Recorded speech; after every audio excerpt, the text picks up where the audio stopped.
Morning students. पिछली बार हमने व्याकरण में सर्वनाम पढ़ा। आज हमारा व्याकरण का अगला चैप्टर है विशेषण, जिसे इंग्लिश में एडजेक्टिव कहते हैं। स्टूडेंट्स, सबसे पहले यहाँ पर मैंने 4 वाक्य लिखे हैं। चारों वाक्यों में एक एक शब्द पीले रंग से लिखा हुआ है। इन वाक्यों को आप ध्यान से सुनना और पढ़ना। पहला वाक्य, ताजमहल सफेद संगमरमर से बना है। दूसरा वाक्य, साइकिल में 2 पहिए होते हैं। तीसरा वाक्य, सोनल के चाचा बहुत मोटे हैं। चौथा वाक्य, पृथ्वी आकार में गोल गेंद के समान है। स्टूडेंट्स, आपने ये चारों वाक्य सुने। अब हम विशेषण की परिभाषा देखते हैं, डेफिनेशन देखते हैं। संज्ञा या सर्वनाम की विशेषता का बोध कराने वाले शब्द ही विशेषण कहलाते हैं। संज्ञा या सर्वनाम की विशेषता जो होती, उसका बोध, उसको बताने वाले शब्द विशेषण कहलाते हैं।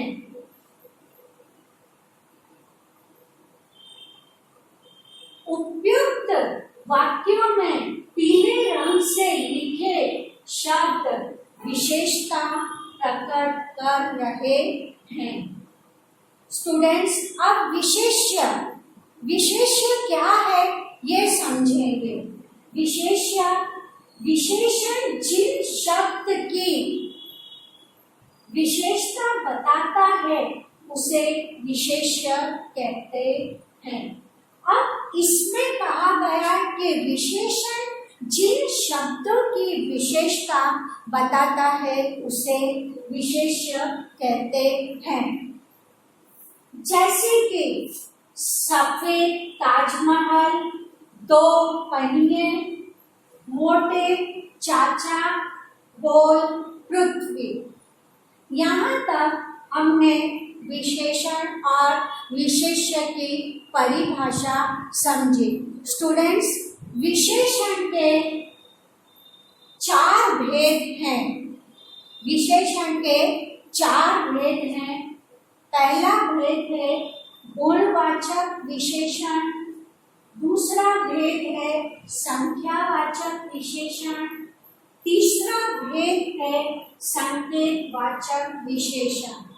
और चौथा जो भेद है वो परिमाणवाचक विशेषण है। स्टूडेंट्स, अब हम इनके भेदों को विस्तार से समझेंगे। पहला जो भेद है वह है गुणवाचक विशेषण। गुणवाचक विशेषण की परिभाषा स्टूडेंट्स ध्यान से सुनना और पढ़ना। जिन विशेषण शब्दों से विशेष्य के गुण, दोष, रंग एवं आकार का बोध हो उसे गुणवाचक विशेषण कहते हैं। मैंने यहाँ पर कुछ वाक्य लिखकर यह स्पष्ट किया है। जैसे कि पहला वाक्य, भारत की उत्तरी दिशा में हिमालय है। यहाँ पर उत्तरी शब्द के नीचे मैंने रेखा खींची है। दूसरा, मुझसे खट्टे आम नहीं खाए जाते। यहाँ पर खट्टे आम कैसे हैं? खट्टे।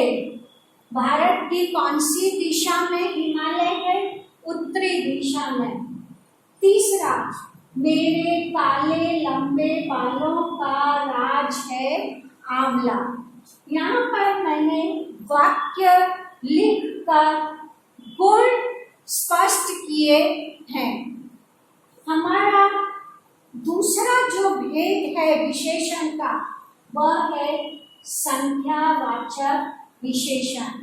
संख्यावाचक विशेषण की परिभाषा, जिन विशेषण शब्दों से विशेष्य की संख्या का बोध हो उसे संख्यावाचक विशेषण कहते हैं। यहाँ पर मैंने वाक्य लिखकर स्पष्ट किया है कि संख्यावाचक विशेषण किसे कहते हैं। पहला वाक्य है, जैसे कि 3 भालू तमाशा दिखा रहे थे। यहाँ पर मैंने संख्या स्पष्ट की है कि भालू कितने हैं? 3। तो 3 भालू तमाशा दिखा रहे थे। दूसरा, काम कर लो वरना दुगनी मार पड़ेगी। यहाँ पर दुगनी के नीचे भी मैंने रेखा खींचकर स्पष्ट किया है। यहाँ पर 3 एवं दुगनी शब्द विशेष्य की संख्या का बोध करा रहे हैं। यहाँ पर आपको मैंने 2 भेद बताए हैं। मेरे अगले वीडियो में आप विशेषण के अगले 2 भेद देखेंगे और पढ़ेंगे। धन्यवाद।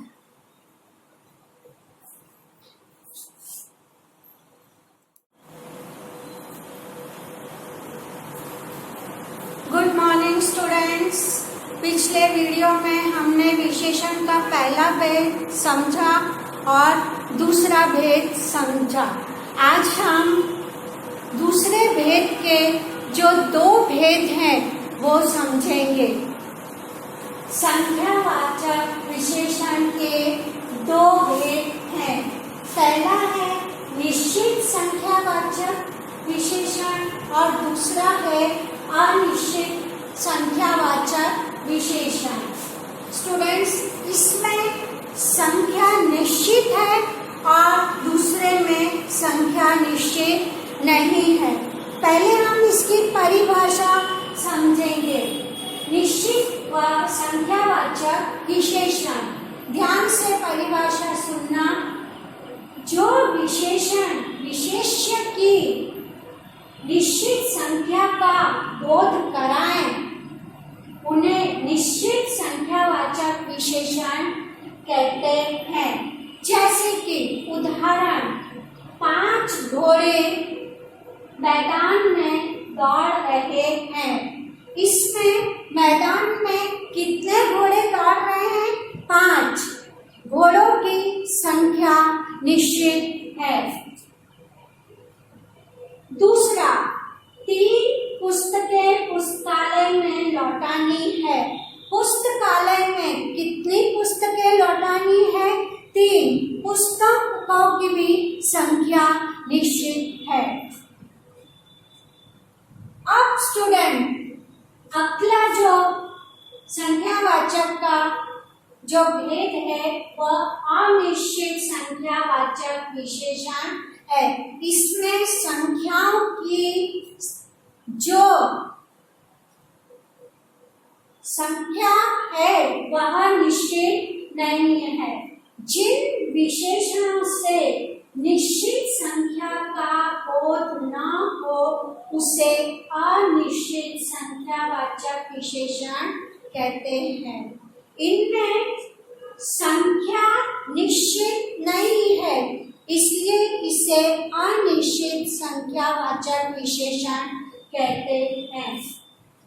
जैसे कि कुछ लड़के तुमसे मिलने आए हैं। लड़के मिलने आए, लेकिन कितने लड़के मिलने आए हैं यह निश्चित नहीं है। कुछ लड़के हैं, वो कुछ लड़कों में 2 भी हो सकते हैं, 5 भी हो सकते हैं। दूसरा, मुझे थोड़े रुपए चाहिए। यहाँ पर ठीक से बताया नहीं गया है, यही कहा गया है कि थोड़े रुपए चाहिए। थोड़े मतलब कितने, 10, 12, 50, 100, ये संख्या निश्चित नहीं है। स्टूडेंट्स, अब विशेषण का हम तीसरा भेद समझेंगे, जिसका नाम है संकेतवाचक विशेषण। स्टूडेंट्स, संकेत का अर्थ होता है इशारा, जिससे हम उंगली से इशारा कर कर बताते हैं, वह है संकेतवाचक विशेषण। इसकी परिभाषा है संज्ञाओं से पहले आकर उनकी ओर संकेत करने वाले सर्वनाम शब्द संकेतवाचक विशेषण कहलाते हैं। आपने परिभाषा ठीक से सुनी और पढ़ी कि संज्ञाओं से पहले आकर उनकी ओर इशारा करने वाले सर्वनाम शब्द संकेतवाचक विशेषण कहलाते हैं। इन्हें हम सार्वनामिक विशेषण भी कहते हैं। जैसे कि पहला उदाहरण, यह घर सुगंधा का है।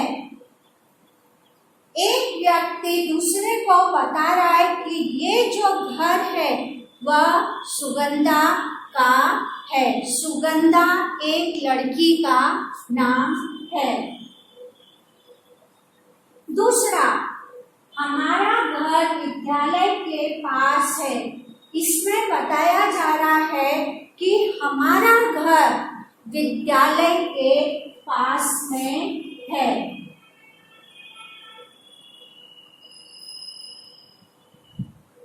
यहाँ यह एवं पास शब्द संज्ञाओं से पहले आकर संकेत कर रहे हैं, इशारा कर रहे हैं। स्टूडेंट्स, हमारा चौथा जो भेद है विशेषण का, वह है परिमाणवाचक विशेषण। परिमाण का अर्थ होता है माप, कि कितना माप।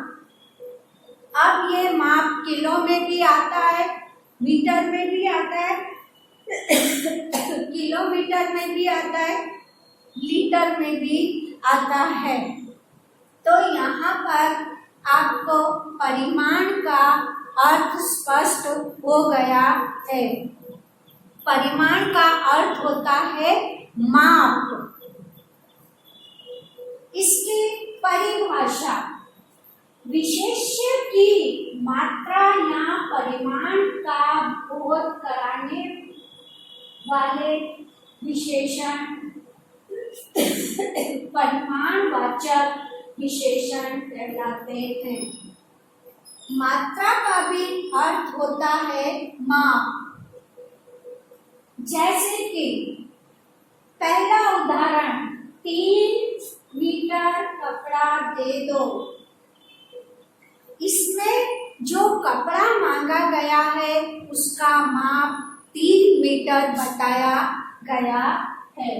दूसरा, थोड़ा सा पानी पिला दो।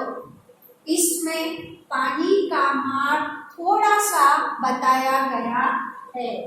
तीसरा, 2 किलो चावल दे दो। इसमें चावल का माप 2 किलो बताया गया है। हमारा जो परिमाणवाचक विशेषण के 2 भेद हैं, जो इस प्रकार है। पहला भेद है निश्चित परिमाणवाचक विशेषण, इसकी परिभाषा, विशेष्य की निश्चित मात्रा का बोध कराने वाले शब्द परिमाणवाचक विशेषण कहलाते हैं। इसमें निश्चित बताया गया है कि इतना किलो, इतना माप, इतना लीटर वस्तुएं चाहिए। जैसे कि 10 किलो चावल दे दो, इसमें चावलों की मात्रा 10 किलो बताई गई है। फिर दूसरा उदाहरण, 2 फूल मुझे भी चाहिए, इसमें जो 2 फूल मांगे गए हैं वह 2 फूल हैं, उससे ज्यादा ना है ना ही कम है कि मुझे सिर्फ 2 फूल चाहिए। इसका दूसरा जो भेद है अनिश्चित परिमाणवाचक विशेषण, इसमें परिमाण की मात्रा निश्चित नहीं है, अनिश्चित है। इसकी परिभाषा, जिन परिमाणवाचक विशेषण शब्दों से विशेष्य की निश्चित मात्रा का ज्ञान न हो उसे अनिश्चित परिमाण वाचक विशेषण कहते हैं। जैसे कि उदाहरण, हमारे पास पर्याप्त मात्रा में पानी है, पानी का माप नहीं बताया गया है, सिर्फ इतना ही कहा गया है पर्याप्त मात्रा में पानी है। दूसरा, मेरे पास काफी सेब हैं, इसमें सेब, एप्पल की संख्या नहीं बताई गई है। काफी मतलब बहुत सारे सेब हैं। यहाँ पर पर्याप्त एवं काफी शब्दों से विशेष्य की निश्चित मात्रा का पता नहीं चलता। स्टूडेंट्स, यहाँ पर हमारा ये व्याकरण का विशेषण पाठ भाग खत्म होता है। स्टूडेंट्स, आपको होमवर्क करना है, विशेषण की परिभाषा लिखनी है एवं 2 उदाहरण भी लिखने हैं। दूसरा होमवर्क जो है वह विशेषण के चारों भेद के नाम लिखने हैं। तीसरा, गुणवाचक विशेषण की परिभाषा उदाहरण सहित लिखनी है। ये आपका होमवर्क है। धन्यवाद।